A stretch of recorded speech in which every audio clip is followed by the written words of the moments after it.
আমাদের এই ছোট্ট জীবনে কত রকমই না মানুষ দেখলাম। তো হ্যালো গাইজ, আসসালামু আলাইকুম। সবাই কেমন আছেন?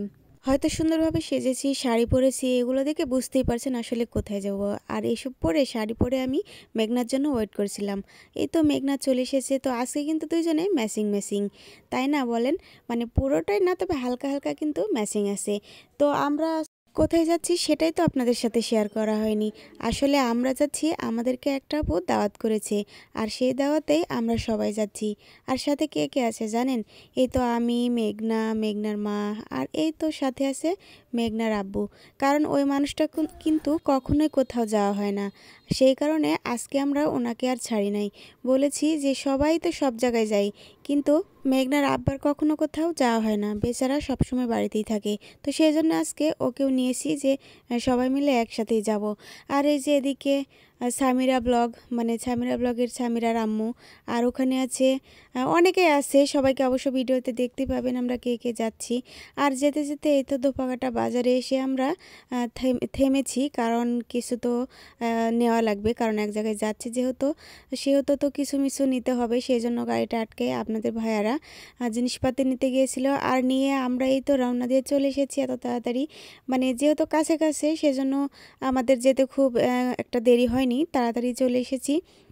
আর এই যে আমরা সবাই মিলে হাঁটছিলাম, আসলে বাড়ি চিনতে পারছিলাম না, পরে আপু বের হয়ে আসছে আর আমাদেরকে বলছিল যে এদিক দিয়ে আসেন। পরে আমরা সবাই মিলে একসাথে যাচ্ছিলাম। আসলে সবাই মিলে একসাথে কোথাও যাওয়ার একটা আনন্দই আলাদা।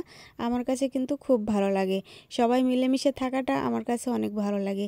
জানি না কার কাছে কেমন লাগে, কিন্তু আমার কাছে কিন্তু খুব ভালো লাগে। তো এই যে আপুর বাড়ি একটু ভিতরে, তাই মানে একটু হেঁটে আসতে হচ্ছিল। আর যেতেই না যেতেই আপুও কিন্তু আমাদেরকে দেখে এত পরিমাণে খুশি হয়েছিল।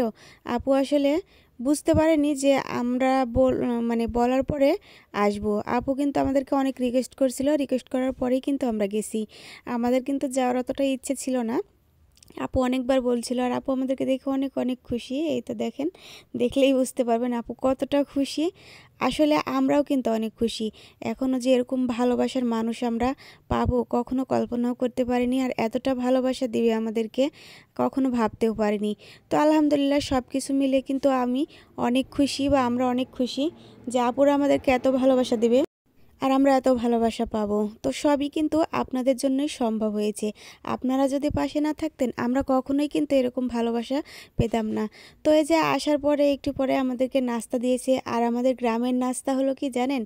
লুচি পরোটা, মানে লুচি পরোটা, আর এই যে মিষ্টি সেমাই, এগুলো হলো আমাদের কুটুম বাড়িতে গেলে এই নাস্তাগুলো আমাদের গ্রাম অঞ্চলে সচরাচর দেওয়া হয়। তো আমাদেরকেও দিয়েছিল। আর তারপরে খাওয়া শেষে আবার এই যে ভাত। তো এখানে আছে নানান রকম তরকারি কিন্তু আপুরা রান্না করেছে, যা আমি অনেকগুলো, যেহেতু আমি সবগুলোর নাম বলতে পারবো না, অবশ্য আপনারা দেখলে বুঝতে পারবেন যে কত কি আমাদের জন্য রান্না করেছে আর আমাদেরকে দিয়েছে। আলহামদুলিল্লাহ তারা কিন্তু অনেক অনেক কিছু আয়োজন করেছে। আলহামদুলিল্লাহ আমরা অনেক খুশি। তো মেঘনার ছেলের খুব খিদা পাইছিল, কারণ গিয়ে একটু দেরি হয়ে গেছে, তো অনেক খিদা পাইছে, খাওয়ার জন্য একটু কান্নাকাটি শুরু করছে।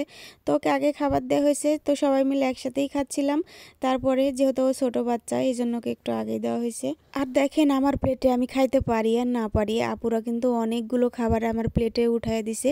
আসলে আমি আপুকে বলছিলাম, আপু আমি এতগুলো খাইতে পারবো না, তারপরেও আপু আমাকে দিয়েছে। কিন্তু আমি মেঘনার বাপের দিকে একটু পর পরে খেয়াল করে দেখছি, বেচারা কিন্তু একটুও খাইতে পারে না, কারণ হয়তোবা তার মুখে রুচি নাই, সেজন্য খেতে পারে না। সেজন্য শরীরটাও কিন্তু দেখেন অনেকটা দুর্বল। আর খাওয়া শেষে আমাদেরকে এই যে আবারও দই মিষ্টি এনে দিয়েছে।